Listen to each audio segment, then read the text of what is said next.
Takeaway Chinese, where you can take some Chinese away and experience progress day by day. Takeaway Chinese, we will promise you a difference.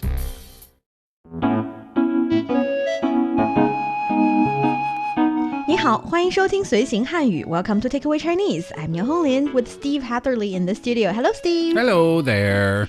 Hello. I want to ask you a personal question, and I don't even know you yourself know the answer. The question is, 你知道你的生肖吗? Or 你属什么? What is your Chinese zodiac animal? Rabbit. Oh, you know. Yeah. Cool. 1975. So that's the year, well, one of the years, not the only year, one of the years of the rabbit. So yeah, I do know the answer to that question. You do know, and I think you understand the concept of Chinese zodiac year. Well, I know that there are 12 different animals, and those different animals represent different things. I know that there is the year of the ox, the year of the rabbit, the year of the mouse, I believe, the snake. Is there a dragon in there? Yes. Somewhere? And then that's about it. And I also don't know what each of the animals is meant to represent. I think all of them represent really good things, Yeah. since every year a lot of people are born. Yeah, there's not like 11 good ones and then just one evil one, terrible one. No, it doesn't work like that. That's good news. Yeah. Yes. Yeah. But I think you know a lot about it already, and it's always a big thing because it's kind of like the theme animal of the year. Each year, especially during the Spring Festival period of time when we're celebrating the coming of the year, definitely you would also celebrate the animal of the year, the Chinese zodiac animal of the year.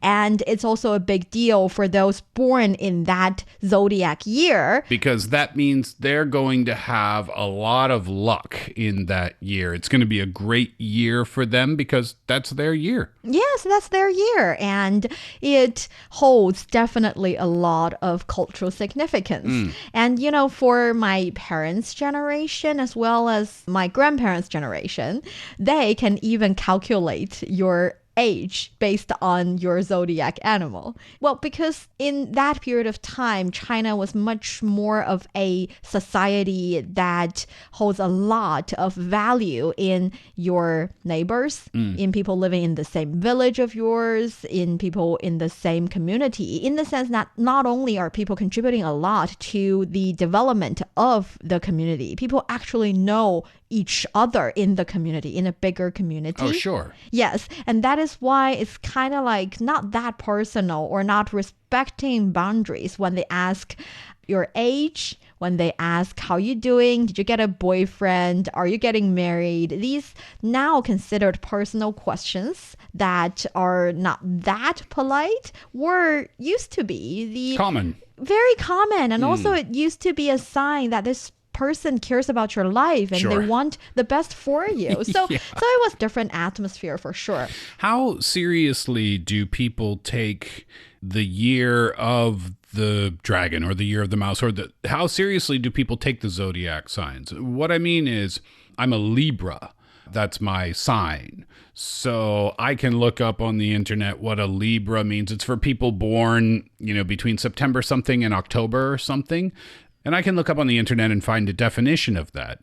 But I don't tend to take it that seriously. In the West, people tend not to take that seriously. You can find your daily horoscope in the newspaper or something, but most people just read it for fun. Some people, I guess, do take it super seriously, but the majority of people don't. So here in China... Same here. Oh, it's the same? Yes. Oh, okay. Same idea, same kind of meaning or signs you can find, and same interpretation. And some people take it seriously in the sense that when they're looking for, not friends, but significant other, not even for themselves, for their kids, they would think about the zodiac, but mostly it's for fun. Okay, that's good. Still, it can be something as a theme that you, for example, decorate around. It can be something that you chit-chat, especially when it comes to, for example, a party with people that you don't know that much about. You can talk about these things. Yeah, it's the same, I guess, according to those signs, there's some sort of romance connection there, like Libras and Pisces don't match that well together or do match that well together or something. I don't know any of that stuff. But yeah, sure, people can use it for conversation for sure. For sure. And that is why this keyword, I hope everyone would be able to know a bit. So at least you can recognize it in Chinese conversations. And the keyword here is 生肖. 生肖. Yes, so 生肖 would be the Chinese zodiac. Uh-huh. And if you're asking people, for example, which zodiac year it will be, for example, for 2025, you can say 生肖年, literally zodiac year. 生肖年. Yes, so 生肖 is the key word here. That's the zodiac. And you can also ask people their zodiac. You can ask about the zodiac year. And a lot of conversations can be around this idea. And for our dear listeners, if you're interested in Chinese culture and you want to get a grip on the Chinese language, then this is the show for you. Stick with us for 30 minutes and you soon see the rewards. And for more fun Chinese learning, follow our Facebook page, Learn Chinese, to watch many fun videos and live streams. But now, let's provide you with some free Chinese for takeaway. 你知道明年是什么生肖年吗? Let's allow that sentence to be the Chinese you take away. So, 你知道, do you know? 你知道明年明年是什么什么生肖年生肖年吗? Yes, so 你知道 means you know or do you know in this sense. 明年 next year. 是 is 什么 what 生肖年 zodiac year 吗 whether or not. So whether or not you know next year is what zodiac year. Okay, so 你知道明年是什么 and then 生肖年吗?你知道明年是什么生肖年吗? Okay, let me try that. Yes. Okay, this is about to be my longest Chinese sentence I have ever attempted. Drum roll. I feel like I'm at the Olympics. 你知道明年是什么生肖年吗? Perfect! You're doing a really good job. And the gold medal for Chinese. Yes, I think it's a good sentence. Wait, what did I ask? What was that question? I forgot already. It means, do you know which zodiac year it will be next year? A sentence you can use to, tease your foreign friend a little bit, because I think most Chinese people would know.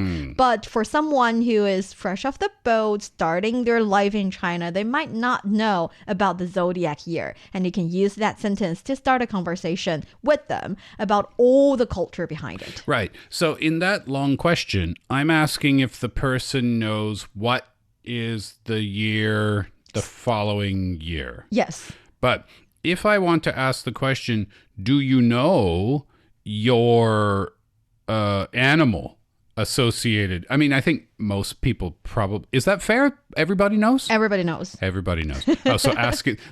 Okay, wait. So that's like asking someone, hey, do you know when your birthday is? Yes, a little bit. So it's a stupid question. But you can ask when is their birthday, in the sense that you can ask what is their zodiac animal. I understand. So you can ask 你的生肖是什么?你的生肖是什么? So 你的 your 生肖 zodiac 是 is 什么 what. Okay. So 你的生肖是什么? You can also say something, say it easier, because 生肖, there is another name for 生肖, another way of saying it, 属相. 属相. So 属 is like belong to. So 你属什么? You belong to which zodiac animal? 你属什么? 你属什么? 你属什么? Yes. So 你属什么 is a shorter sentence.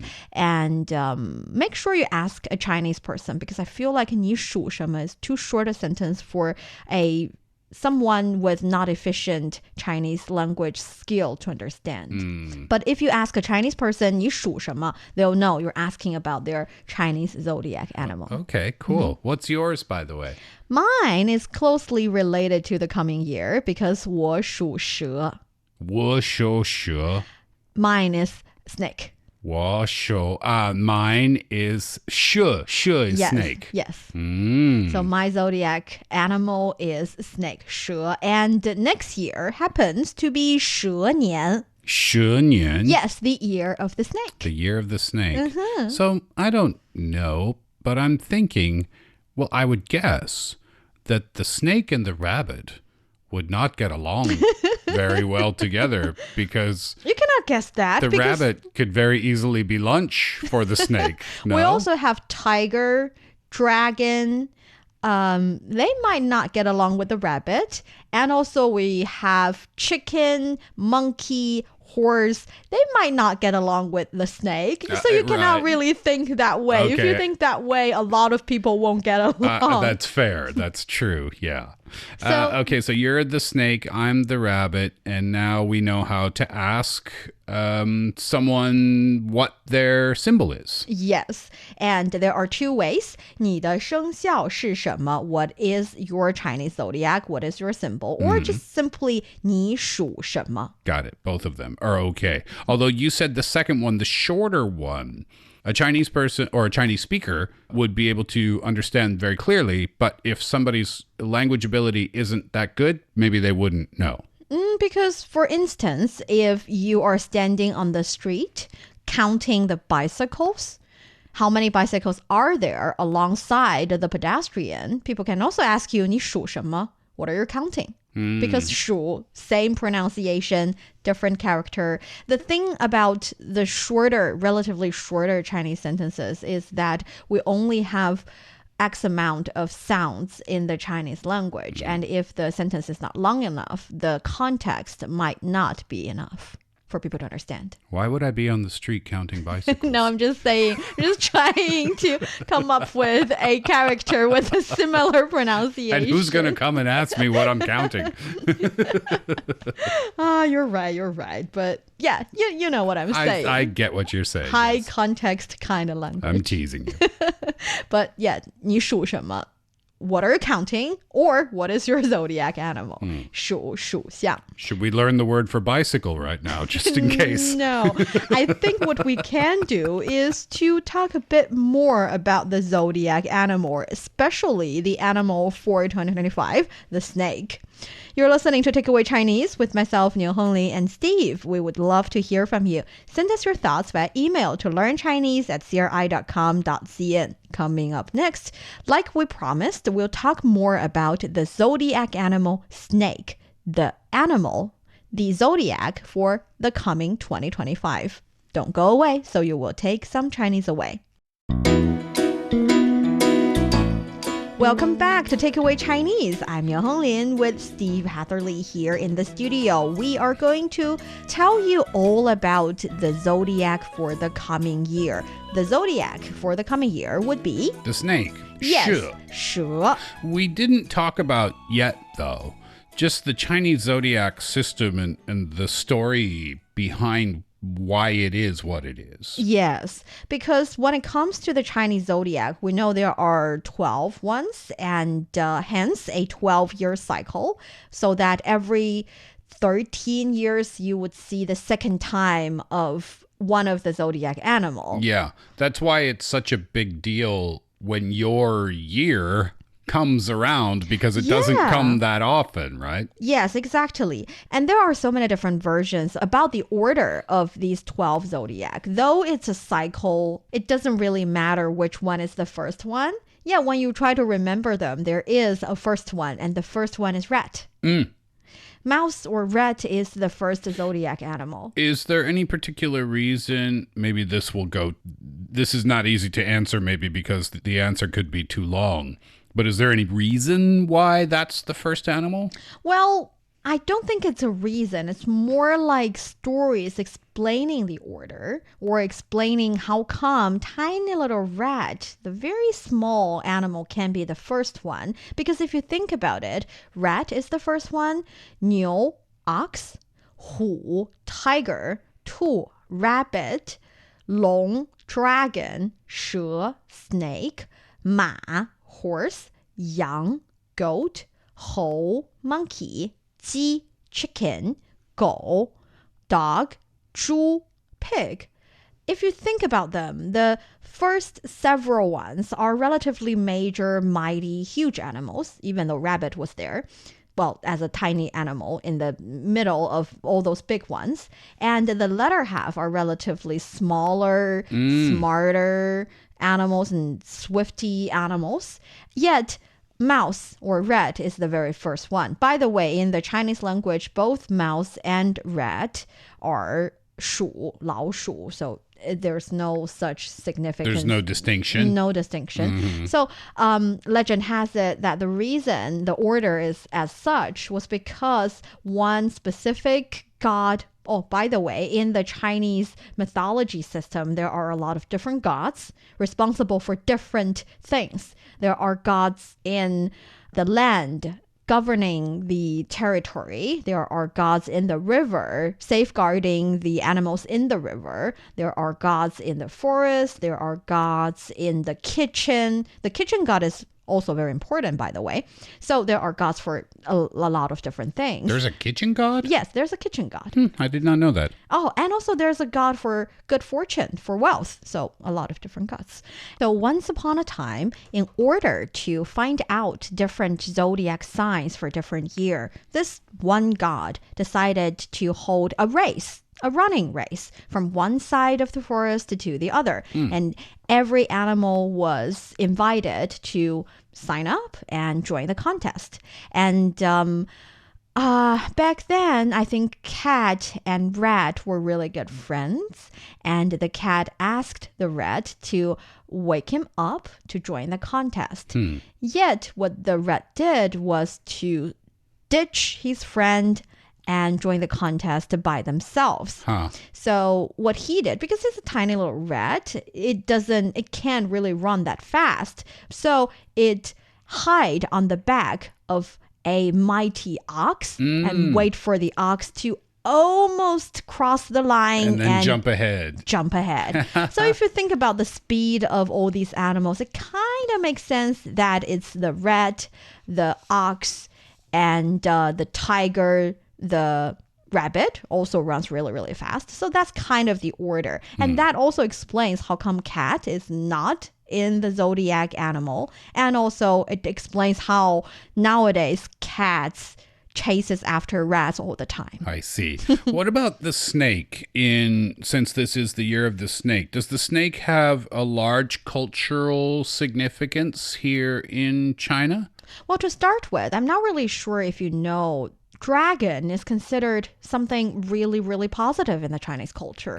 We would even want to separate the Chinese long from the Western evil catching a princesses and hide the princess with a lot of gold kind of dragon in Western mythology. So Chinese long is something mighty. It's the signature, or it signifies the royal family. And 蛇, snake, is considered a minor long to start with, from a positive point of view. Okay. And snake is definitely something very mysterious, something that has a lot of secrets and can be smart in both a positive way and a negative way. Because I have to admit, most cases, snakes are not considered that positive. It can be a bit evil. Depending on the story. Depending on the context. If you're talking to someone whose zodiac animal is snake, maybe do not call myself, evil. Well, that's just going to be good for your relationship. Yes. So that's 蛇. And there are a lot of different legends when it comes to snake. One very, very important and very famous one would be the story of the white snake, 白蛇. 白蛇. Yes, there is a very common and popular Chinese story about this white long, I don't think it's a snake. I think it's a python, a huge snake. After so many years, thousands of years of self-cultivation, absorbing the spirit and positive energy of the heaven and the earth, the snake finally transformed herself into a lovely lady. And when the snake was just a tiny little snake instead of a huge python, a gentleman used to be really nice to her and saved her life. And when she finally got into the shape of a human, she wanted to return the favor by marrying the man and by taking care of him. So there was this huge love story related to this somehow monster, a little bit like a... Ooh, did he know she was the same snake that he was nice to before? To start with, it's already 1,000 years after she got all the power to transform to a human being. Oh. So this person was not the previous person. He was reincarnated already. And second of all, he doesn't know this snake or this lovely, beautiful lady is a snake to start with. Yeah. It was after the marriage that he started to... Oh, see, no, she's got to tell him that before. You can't enter into a relationship. Listen, if you were a snake before, you have to tell your partner. It's just responsible, isn't it? That's rude. I'm sorry. That is a fun point. And the thing is, in the relationship, there are also a lot of things about helping local people because she's magical like a witch in a way, so she can help a lot of people. And her husband was a doctor, so he helps a lot of people, a lot of local people. And of course, in the story, there is this seem to be villain, but actually not that bad, just a bit too strict and too serious kind of monk. This monk recognized that she's a snake, and the monk does not believe that a snake would be kind to people. Ooh, did he tell the husband? Oh, he did a lot more than telling the husband. He tried to capture her and put her in a cage under a huge pagoda. Oh. So there's a lot of hate and love. It's extreme. And giving back to the community and also threatening the supposed to be good monk with the lives of local people, but only threatening, not really doing anything too evil. And Did it have a happy ending? It has a happy ending. What happened? The son of this lovely couple, because at the end they had a baby. They had a baby, and she made a mistake hurting people in the community, and she was very remorsed. Did she bite them? No, she's magical. She was able to, well, again, it was a mistake, but she basically flooded the entire village.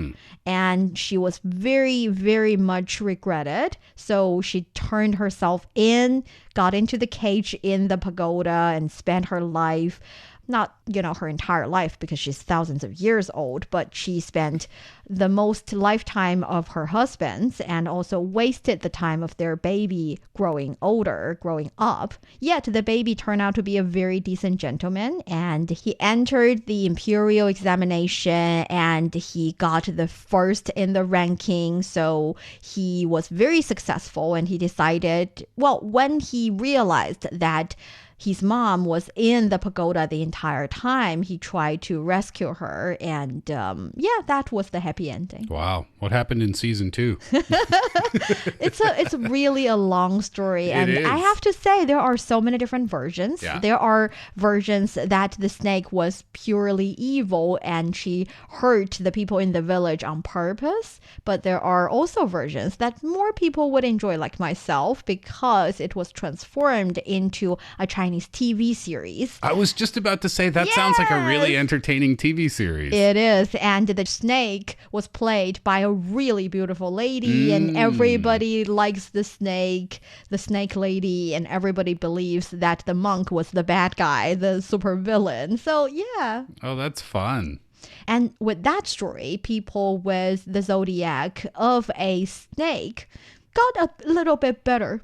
We Because she was pretty. Yes, she was pretty and she was nice and kind. It helped the image for sure. Helped the image, yes. I see. But like you said, the idea of zodiac was more for people to talk about a little bit, to chat, to have a fun conversation instead of truly believing it. Well, we just had a fun conversation about it, didn't we? Yes. Since we've talked about this year being the year of the snake, it's the 蛇年. Actually, a lot of events, a lot of decorations would be revolved around the snake. Oh, so if you go out and you're around town, then you're likely to see some snake decorations, and that's why. Yes, and those snakes are mostly cute and cuddly and even chubby a little bit. Understand. And if you're a fan of the Chinese New Year or Spring Festival Eve Gala every year, then you would see that the mascot for this year would be this chubby,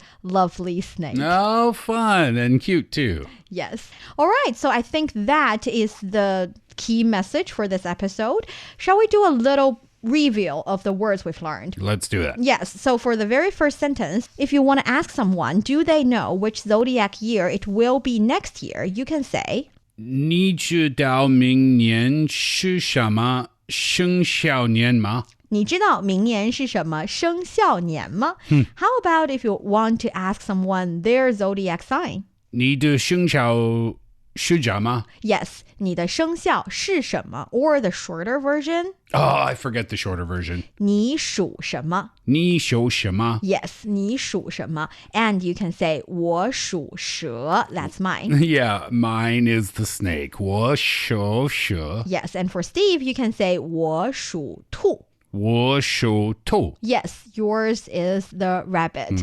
And if it comes to your year, remember, red is a very lucky color in the Chinese context. So what you can do is to wear a lot of red. You can wear a red sweater or red hat. Just, include a little bit red, Anything 红色, in your dress code. And we should say as well that if you are the year of the snake, well, then congratulations to you. This is your year, and hopefully you can have a wonderful and prosperous year. 恭喜发财。恭喜发财，本命年快乐, by the way. 本命年, that is your year. Aha. And that brings us to the end of today's Takeaway Chinese. I'm Niu Honglin with Steve here in the studio. For more episodes of the show, you can visit our website at radio.cgtn.com and go to the column podcast.